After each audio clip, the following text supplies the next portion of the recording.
मैं केसी त्यागी जी आपसे पूछना चाहती हूं, आप इतने वरिष्ठ नेता हैं, आपने कई सर्दी गर्मी कई लोकसभा आते जाते देखी हैं।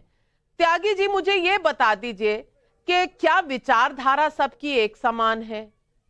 अगर नहीं है तो ये भारत जोड़ो यात्रा से कुछ बदलेगा क्या?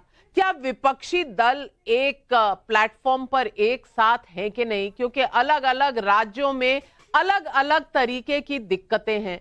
मैं सवाल ये पूछना चाहती हूं और दिल पर हाथ रखकर आज प्रभु को साक्षी मानकर, चाहे आपके पार्टी वाले कुछ भी कहें, रामचरितमानस को मानते हुए क्या आप ये कहेंगे कि नरेंद्र मोदी के सामने ये इस तरह का कंफ्यूज्ड एजेंडा चलेगा क्या?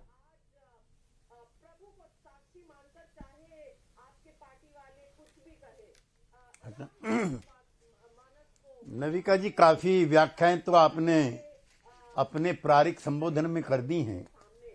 मोदी जी की शक्ति को लेकर के भी, विपक्ष के खोखलेपन को लेकर के भी, महाशक्तिवान भाजपा को भी, और बिखरा हुआ और कंफ्यूज्ड अपोजिशन को लेकर कि पहले मैं विचारधारा पर आना चाहता हूं।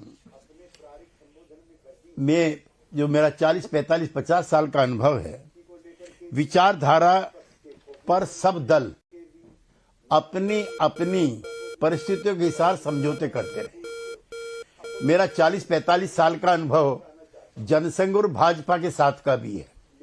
67 में जनसंघ और कम्युनिस्टों ने मिलकर के सरकार बनाई, तब सिद्धांत कहां थे? 1977 में जयप्रकाश जी के नेतृत्व में हम सब जनता पार्टी में शामिल हुए। जनता पार्टी के मैनिफेस्टो में था कि आर्टिकल 370 बना रहेगा। तब कहां थे?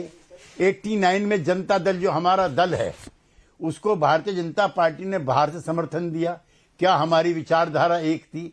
और मैं अपने स्वर्गीय नेता, मेरे भी नेता थे अटल बिहारी वाजपेयी जी, उनके लचीलेपन, समन्वयवादी दृष्टिकोण पर भी आना चाहता हूं, जिन्होंने विचारधारा की सारी चीजें छोड़ दी।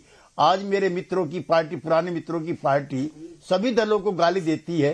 कौन सा दल है कांग्रेस को छोड़ करके जो बीजेपी के साथ नहीं था? आज ममता जी भी राक्षस हो गई हैं, वो भी इनके साथ थी। मायावती जी तिलक तराजू तलवार वाली, वो भी इनके साथ थी। टीडीपी प्रमुख, वो भी इनके साथ थे। जेडीयू, वो भी इनके साथ थी। अकाली दल के सारे फैक्शन, वो भी उनके साथ थे। ये तब परिवारवादी भी थे, तब जातिवादी भी थे, तब सांप्रदायिक भी थे। तो जो आपने अपना कहा है विचारधारा का, तो मैडम विचारधारा तो अब लचीली हो गई है। तब गैर कांग्रेसवाद का दौर था, ये गैर भाजपावाद का दौर है, नंबर 1। नंबर 2, जहां तक आपने हमारे एक मंत्री का वक्तव्य दिया है, सारी जो रामायण है और जो हमारे जैसे नौजवानों ने कम उम्र में पढ़ी, उसमें था जाके प्रिय ने राम विधेही तजिए ताही कोटि बैरी सम होते न परम नहीं। आपके हाथ में मुझे रामचरितमानस देख करके बहुत अच्छा लगा, चूंकि आजकल ये मुझको दिखाई नहीं देती है कहीं भी। लिहाजा उनके वक्तव्य को पूरे गठबंधन का, पूरी पार्टी का या पूरे विपक्ष का मान करके आप हिंदुत्ववादी एजेंडे को जो हवा दे रही हैं, मैं उससे असहमत हूं। क्या नुपुर शर्मा का बयान पूरी भारतीय जनता पार्टी का बयान है? क्या जो भोपाल की सांसद हैं, उन्होंने कहा नथुराम गोडसे की पूजा होनी चाहिए, क्या वो पूरी बीजेपी का बयान है? जो गिरिराज जी बयान देते हैं मंत्री परिषद के सदस्य होते हुए, तो वो क्या मोदी जी की स्वीकृति से दिया जा रहा है?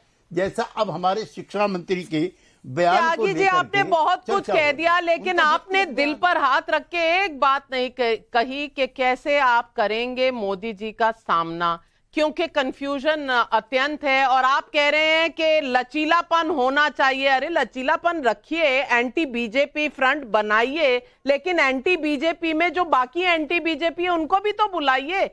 आधों को बुलाते हैं, आधों को नहीं बुलाते।